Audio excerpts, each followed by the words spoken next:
7 राज्यों की 13 विधानसभा सीट पर हुए उपचुनाव के आ रहे हैं रिजल्ट। बुधवार को सभी सीटों पर हुई थी वोटिंग। पश्चिम बंगाल में विधानसभा उपचुनाव के लिए मतगणना जारी। राणाघाट दक्षिण सीट से बीजेपी प्रत्याशी मनोज कुमार बिस्वात मतगणना केंद्र पहुंचे।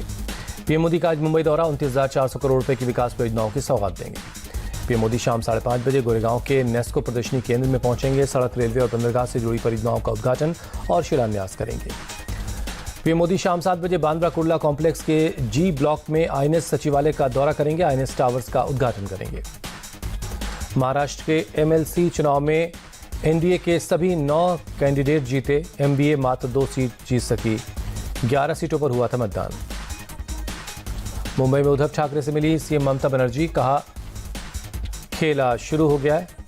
चुनाव में उद्धव ठाकरे के लिए करूंगी कैंपेन। ममता बनर्जी का बयान, बंगाल को छोड़ टीएमसी सभी प्रदेशों में कांग्रेस के साथ है। हर साल 25 जून को मनाया जाएगा संविधान हत्या दिवस। गृह मंत्रालय ने जारी किया नोटिफिकेशन। गृह मंत्री अमित शाह का बयान, 25 जून 1975 को इमरजेंसी लगाकर इंदिरा गांधी ने लोकतंत्र का गला घोटा था। इमरजेंसी पर बोले पीएम मोदी, कांग्रेस के दमनकारी कदम को देश हमेशा एक काले अध्याय के दौर पर याद करेगा। कांग्रेस ने इमरजेंसी लगाकर बड़ा अपराध किया, देश की जनता भूलेगी नहीं। केंद्रीय मंत्री धर्मेंद्र प्रधान का बयान। 4 जून 2024 को इतिहास में मोदी मुक्ति दिवस के रूप में जाना जाएगा। जयराम रमेश का निशाना। पीएम मोदी का कार्यकाल संविधान हत्या युग के रूप में जाना जाएगा। कांग्रेस नेता प्रमोद तिवारी का बयान। बंगाल की सीएम ममता बनर्जी ने साधा निशाना। कहा, देश में सबसे ज्यादा इमरजेंसी मोदी जी के टाइम में लगी। बीजेपी के शासन में अनेकों काले दिन आए, कौन सी तिथि चुनी जाए। सपा चीफ अखिलेश यादव का बयान। गोवा में बीजेपी की कार्यकारिणी की बैठक। नितिन गडकरी बोले, जो करेगा जात पात उसको मारूंगा कसकर लात। नितिन गडकरी ने दिया भरोसा। कहा, जो वोट नहीं भी देगा उसका भी काम करूंगा। कर्नाटक के पूर्व मंत्री और कांग्रेस नेता बी नागेंद्र को ईडी ने लंबी पूछताछ के बाद गिरफ्तार किया। वाल्मीकि कॉर्पोरेशन स्कैम केस में ईडी ने गिरफ्तारी की है। श्रीनगर में अपनी पार्टी के कार्यकर्ताओं को पुलिस ने रोका। कश्मीर शहीद दिवस के मौके पर मृतकों की कब्र पर जाना चाहते थे कार्यकर्ता। 13 जुलाई 1931 को 21 मुस्लिम प्रदर्शनकारियों की जान गई थी। अगरतला रेलवे स्टेशन से 7 बांग्लादेशी नागरिक पकड़े गए। अवैध दस्तावेजों के साथ भारत में प्रवेश करने का आरोप है। दिल्ली के बर्गर किंग हत्याकांड के मामले में दिल्ली पुलिस को मिली बड़ी कामयाबी। सोनीपत में एनकाउंटर के दौरान हिमांशु भाऊ गैंग के 3 शूटर्स मारे गए। दिल्ली पुलिस क्राइम ब्रांच और सोनीपत एसटीएफ की टीम ने शुक्रवार को 3 अपराधियों को घेरा। रोकने पर तीनों ने फायरिंग कर दी। जवाबी कार्रवाई में मारे गए। पुलिस की जवाबी कार्रवाई में आशीष लालू, विक्की छोटा और सनी गुर्जर ढेर। 18 जून को बर्गर किंग हत्याकांड के बाद से तीनों आरोपी फरार थे। जयपुर में राष्ट्रीय करणी सेना और श्री राजपूत करणी सेना के बीच विवाद में चली गोलियां। श्री राजपूत करणी सेना के महिपाल सिंह मकराना जख्मी हुए। महिपाल सिंह मकराना का निजी अस्पताल में चल रहा इलाज। मकराना ने राष्ट्रीय करणी सेना के अध्यक्ष शिव सिंह शेखावत पर लगाया फायरिंग करने का आरोप। शिव सिंह शेखावत ने भी मकराना पर हमला करने का आरोप लगाया। कहा, दफ्तर में 4 लोग जबरन घुसे और फायरिंग की। मेरे गनमैन ने मकराना को कंट्रोल किया। चित्रकूट थाना पुलिस के मामले में जांच में जुटी पुलिस। शिव सिंह शेखावत के दफ्तर में लगे सीसीटीवी को खंगाला जा रहा है। नागपुर स्टेशन से 6 महीने के बच्चे का अपहरण करने वाली महिला गिरफ्तार। अमरावती के पुसाला गांव से पुलिस ने आरोपी महिला को पकड़ा। देहरादून में पुलिस में संदिग्ध रेडियो एक्टिव पदार्थ को बक्से जब्त किए हैं। 5 संदिग्ध लोगों को गिरफ्तार किया गया है। भाभा एटॉमिक रिसर्च सेंटर के एक्सपर्ट्स कर रहे हैं बक्सों की जांच। अभी तक किसी रेडियो एक्टिव पदार्थ की पुष्टि नहीं हुई है। तमिलनाडु के अचरापक्कम में खड़ी कार में अचानक आग लग गई। दमकल कर्मियों ने आग पर काबू पा लिया है। शहीद कैप्टन अंशुमान सिंह की विधवा पत्नी पर टिप्पणी के मामले में दिल्ली पुलिस ने एफआईआर दर्ज की। राष्ट्रीय महिला आयोग ने के स्वतः संज्ञान लेने के बाद पुलिस ने केस दर्ज कर लिया है। आईएएस पूजा खेड़कर की मां मनोरमा खेड़कर की मुश्किलें बढ़ी। पिस्टल लहराते हुए वायरल वीडियो के बाद पुलिस ने एफआईआर दर्ज की। पिस्टल दिखाकर किसानों को धमका रही थी मनोरमा। भारी बारिश के बाद रोहतास के तुतला भवानी धाम में बाढ़ आ गई है। कई लोग फंसे हैं। वन विभाग की टीम ने रेस्क्यू किया। मुंबई में रात से बारिश जारी है। ईस्टर्न एक्सप्रेस हाईवे पर सुबह से तेज बारिश हो रही है। रात से हो रही बारिश के कारण नवी मुंबई में अंडरपास पानी भर गया। बारिश से जगह जगह ट्रैफिक जाम है। दिल्ली के कुछ इलाकों में तेज बारिश। सराय काले खां इलाके में सड़कों पर भरा पानी। ट्रैफिक स्लो हो रहा है। यूपी के कई जिलों में नदियां उफान पर है। नेपाल यूपी बॉर्डर के करीब 7 जिलों में बाढ़ जैसे हालात हैं। गोरखपुर में बाढ़ से प्रभावित पूर्वोत्तर रेलवे ट्रैक प्रशासन ने किया मरम्मत का काम। शाहजहांपुर में पीलीभीत के डैम से पानी छोड़े जाने के बाद गर्रा नदी का लेवल लाल निशान के पार है। करीब 70 गांव में बाढ़ जैसे हालात। सड़कों पर जल भराव से ट्रैफिक बाधित है। बाढ़ का पानी सरकारी दफ्तर और अस्पतालों में भी भर गया है। फंसे लोगों को बचाने के लिए रेस्क्यू का ऑपरेशन जारी है। एनडीआरएफ, एसडीआरएफ और सेना की मदद भी ली जा रही है। शाहजहांपुर में बनथरा से बरेली मोड़ तक हाईवे पर पानी भर गया है। दिल्ली से आ रही गाड़ियों को कटरा से डाइवर्ट किया गया है। हरदोई और सिद्धार्थनगर में हाल बेहाल है। हरदोई में गर्रा नदी तो सिद्धार्थनगर में राप्ती नदी का जलस्तर बढ़ गया है। नदियों का जलस्तर बढ़ने से खेत खलिहान और घर मकान पानी में डूबे हैं। आने जाने वाले लोगों को काफ़ी दिक्कतों का सामना करना पड़ रहा है। असम में 9 नदियां डेंजर जोन से ऊपर बह रही हैं। ब्रह्मपुत्र समेत कई नदियों का पानी बढ़ने से लोग दहशत में हैं। असम में बाढ़ की चपेट में आने से 7 और लोगों की जान गई। अब तक कुल 90 लोगों की मौत, 12 लाख से ज़्यादा लोग बाढ़ से प्रभावित हैं। भोपाल में भारी बारिश से सब्जियों के दाम आसमान पर हैं। आम आदमी के किचन का बजट गड़बड़ा गया है। श्रीनगर के पंथा चौक बेस कैंप से अमरनाथ यात्रा के लिए तीर्थयात्रियों का एक और जत्था रवाना हुआ। अब तक 2.5 लाख से ज़्यादा लोगों ने दर्शन किया है। अमरनाथ यात्रा के दौरान दिख रही है कड़ी सुरक्षा। रास्तों पर जगह जगह सुरक्षा बल के जवान तैनात हैं। अमरावती में आंध्र प्रदेश के सीएम चंद्रबाबू नायडू अपने पार्टी के नेताओं के साथ इस्कॉन मंदिर पहुंचे, पूजा अर्चना कर आशीर्वाद लिया। भारतीय विदेशी मुद्रा भंडार में लगातार 2 हफ्ते की गिरावट के बाद जबरदस्त उछाल, 5 अरब 16 करोड़ की बढ़त दर्ज की गई। भारतीय विदेशी मुद्रा भंडार 657 अरब 16 करोड़ डॉलर पर पहुंचा। आरबीआई ने जारी की 5 जुलाई को खत्म हुए हफ्ते की रिपोर्ट। नेपाल में पूर्व पीएम केपी शर्मा ओली ने नई सरकार बनाने का दावा पेश किया। राष्ट्रपति राजेंद्र पौडेल ने रविवार की शाम तक बहुमत साबित करने का वक्त दिया है। पुष्प कमल दहल प्रचंड शुक्रवार को संसद में विश्वास मत हासिल करने में नाकाम रहे। 275 मेंबर वाले सदन में विश्वास मत के पक्ष में 63 और विरोध में 194 वोट पड़ने के बाद उन्होंने पद से इस्तीफा दे दिया।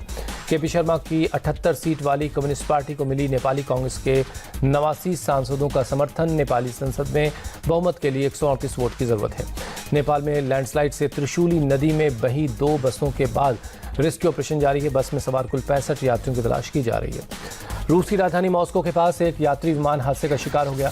विमान में सवार सभी 3 पायलट की मौके पर ही मौत हो गई।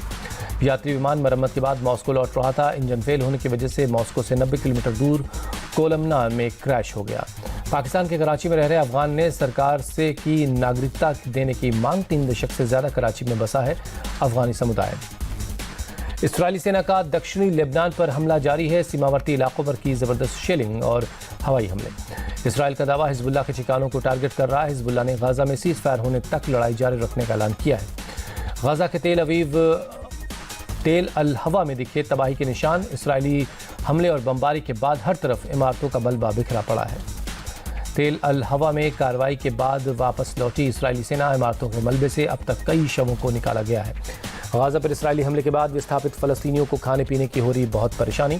खान यूनिस में पीने के पानी के लिए लाइन में लग रहे हैं लोग। इसराइल के अबू घोष में बंधकों के रिश्तेदारों ने किया प्रदर्शन। नेतन्याहू सरकार से बंधकों को जल्द रिहा करवाने की मांग की। अमेरिका के एरिजोना में जंगल की आग की चपेट में आए कई रिहायशी इलाके, कम से कम 9 मकान जलकर खाक हो गए। भारत और जिम्बाब्वे के बीच चौथा T20 आज है। हरारे क्रिकेट ग्राउंड पर खेला जाएगा मैच। शाम 4:30 बजे शुरू होगा ये मैच। 5 मैचों की T20 सीरीज में 2-1 से टीम इंडिया आगे है। चौथे मैच में जीत के इरादे से उतरेगी भारतीय टीम। भारत 26 जुलाई से करेगा श्रीलंका दौरे की शुरुआत। श्रीलंका के खिलाफ 3 T20 मैच और 3 वनडे मैच की सीरीज होगी। श्रीलंका के खिलाफ T20 और वनडे सीरीज के लिए जल्द होगा टीम का ऐलान। चीफ सेलेक्टर अजित अगरकर की अगुवाई में चुनी जाएगी टीम इंडिया। श्रीलंका दौरे के लिए भारतीय टीम का इसी हफ्ते होगा ऐलान। T20 के लिए चुनी जाएगी एक मजबूत टीम।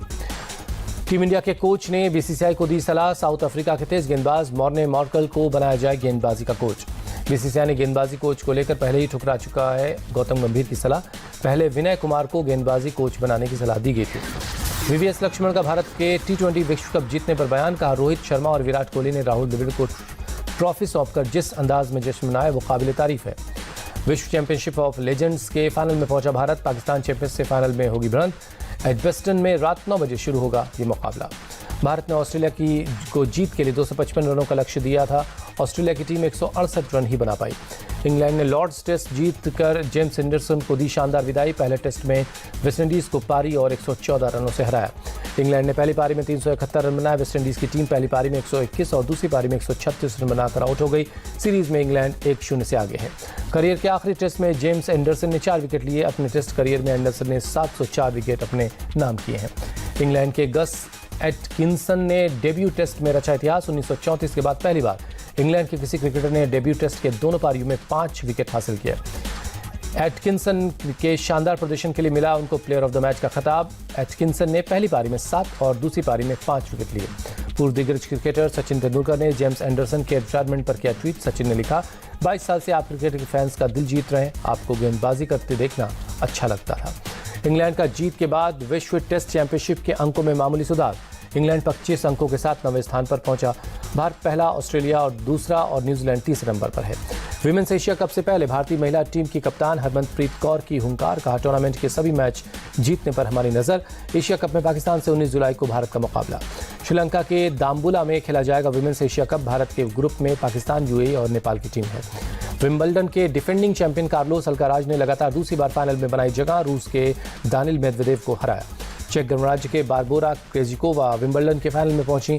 रूस की एलेना रैबाकिना को हराया। फाइनल में इटली की जैस्मिन पाओलिनी से टक्कर होगी। उद्योगपति मुकेश अंबानी के बेटे अनंत अंबानी और राधिका मर्चेंट शादी के बंधन में बंधे। दोनों ने एक दूसरे को वरमाला पहनाई। अनंत अंबानी की मां नीता अंबानी, बहन ईशा अंबानी और भाभी श्लोका ने सजाया उन्हें पहनाई दूल्हे की शानदार पारंपरिक पगड़ी। शादी से पहले कैमरे के सामने आया अंबानी परिवार। मुकेश और नीता अंबानी ने बेटे अनंत और आकाश, बहू श्लोका और बेटी ईशा अंबानी के साथ तस्वीर खिंचवाई। अनंत की शादी में लगा सितारों का जमावड़ा। मिलेनियम स्टार अमिताभ बच्चन अपनी पत्नी जया बच्चन के साथ पहुंचे। बेटे अभिषेक, बेटी श्वेता और नाती नितिन भी साथ आए। अभिनेता रजनीकांत अपने परिवार के साथ अनंत राधिका की शादी में शामिल हुए। अभिनेता अनिल कपूर भी वर्ल्ड जियो सेंटर में मौजूद रहे। जियो वर्ल्ड सेंटर पहुंचे सलमान खान, पत्नी गौरी के साथ शाहरुख खान ने भी एंट्री ली। देसी गर्ल प्रियंका और निक्की जोनस ने भी लगाए ठुमके। एपी ढिल्लो के साथ दिखी रणवीर सिंह और अनन्या की जुगलबंदी। जियो वर्ल्ड सेंटर में हनी सिंह ने किया परफॉर्म। हनी के गानों पर थिरके बाराती। माधुरी ने भी डांस किया। अनंत राधिका की शादी में दीपिका पादुकोण लाल लहंगे में नजर आई। साड़ी में सजी कटरीना कैफ पति विकी कौशल के साथ पहुंची। रणबीर कपूर पत्नी आलिया भट्ट के साथ अनंत अंबानी और राधिका की शादी में पहुंचे। शंकर महादेवन भी पत्नी के साथ समारोह में शामिल हुए।